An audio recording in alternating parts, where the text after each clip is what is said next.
আসসালামু আলাইকুম। Botanic haven চ্যানেলে সবাইকে স্বাগতম। আশা করি আপনারা সবাই ভালো আছেন। আজকে আমি আপনাদের সাথে একটি আনকমন ফুলের ভিডিও শেয়ার করব। এই ফুলটি দেখতে অনেকটি কৃষ্ণচূড়া ফুলের মতো, কিন্তু এইটি কৃষ্ণচূড়া ফুল নয়, এটি হচ্ছে রাধাচূড়া ফুল। এটা কৃষ্ণচূড়ার মতো দেখা যায়, ফুলগুলো অনেকটা কৃষ্ণচূড়ার মতো। আর এই ফুলটির বিশেষত্ব হচ্ছে এটা বারান্দা বাগান, ছাদ বাগান সব জায়গায় খুব সুন্দরভাবে হয়। কারণ এই গাছটি আমরা যদি একটা মিডিয়াম সাইজের টবে দিয়ে শেপটা ঠিকমতো রাখি, তাহলে এই গাছটি বারান্দায়ও খুব সুন্দরভাবে হবে এবং অনেক সুন্দর ফুল হবে। এই গাছটি আমি নার্সারি থেকে সংগ্রহ করি এবং একটি মিডিয়াম সাইজের টবে আমি দিয়েছি গাছটি। আপনারা ইচ্ছে করলে বড় সাইজের টবেও দিতে পারেন, 10-12 ইঞ্চি সাইজের টবেও দিতে পারেন, কোনো সমস্যা নেই। যদি বড় টব দেন তাহলে অনেক ভালো হবে। আর আপনারা যারা বারান্দা বাগানি, আপনারা যদি মনে করেন যে এই গাছটি করবেন, আপনারা নির্দ্বিধায় এই গাছটি করতে পারেন। এটা খুব সুন্দর একটি গাছ এবং আনকমন। আপনারা এই 10-12 ইঞ্চি সাইজের টবে খুব সুন্দরভাবে গাছটি লাগাবেন এবং গাছটি 2 থেকে 3 মিটার লম্বা হয়। এই জন্য মাঝে মাঝে গাছটি কেটে আপনারা একটা শেপে রাখবেন, তাহলে বারান্দায় খুব সুন্দরভাবে গাছটি হবে। আর এই গাছটির মাটি তৈরি করার সময় আপনারা বেলে দোআঁশ মাটি নেবেন।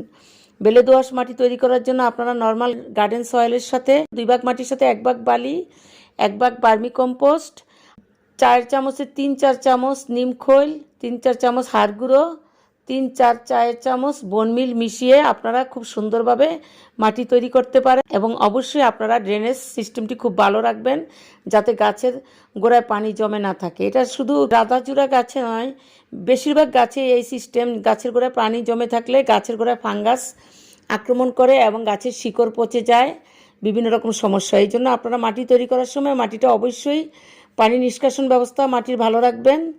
আর এই গাছটি আপনারা বারান্দা বাগানে আপনারা চেষ্টা করবেন সকালের 5-6 ঘন্টা রোদে রাখতে। আমার এই গাছটি আমি প্রথমে এই গাছটির চারা সংগ্রহ করে আমি বাগানে লাগিয়েছি। এর আগে আমি কোনো রাধাচূড়া গাছ আমি লাগাইনি।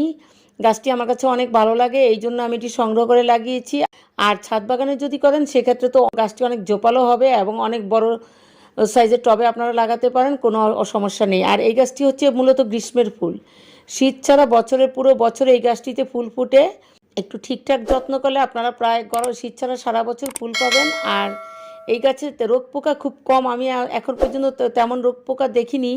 আমি সাধারণত নিম তেলের সাথে লিকুইড সাবান বা হুইল গুঁড়া মিশিয়ে প্রতি মাসে 2 বার এই গাছে স্প্রে করে দেই, আর 2 বার আমি ফাঙ্গিসাইড স্প্রে করে দিই।